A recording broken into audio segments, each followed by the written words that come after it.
para natin minamalis yung mga oil, para natin nililinisan yung burner natin. So, this is a gas burner na makikita naman ninyo from here, yung mga mantika dito. Yan.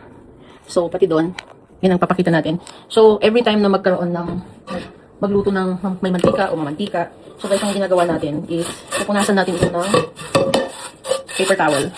Gamit lang tayo ng silicone. So, ito. Kita nyo, nangingislap yung mantika. So, iahahang ko lang sa dito. Ito yung tayo side. Iside yan. Yung, itong symbol, ipatong lang natin dito para mas paano yung paglilinis. So, medyo dami-damihan lang natin siya. Hindi naman kailangan. Hindi naman mapapaano yung polish natin. Kasi, kaya natin pinatungan ng sponge. Yan. So, mas tayo dito sa isa. Kagandahan lang, malaki yung counter natin. Malaki din yung paglalagban ng asawa natin.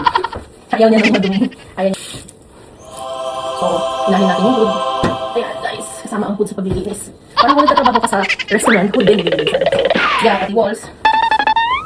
Ching na rin yung, ano mo. Wow! So, while ako naglilinis guys, nagsalang ako ng egg doon. So, tumunog na siya. Medium lang yung cook niya. Kaya na natin. I'm not sure kung gano'n patagal yung paglilinis niya.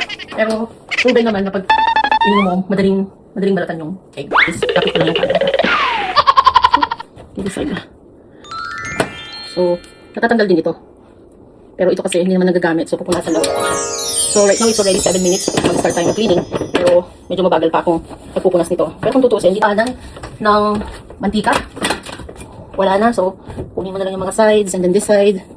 And then so far, ready na naman for the next cooking yung ating kusina. Pwede na natin hugasan yung burner. So, let's eat. That's it guys. Thank you for watching. See you in my next video. Bye for now. There you go guys. Ito na yung malinis nating burner. So, ganyan. Thank you. Bye.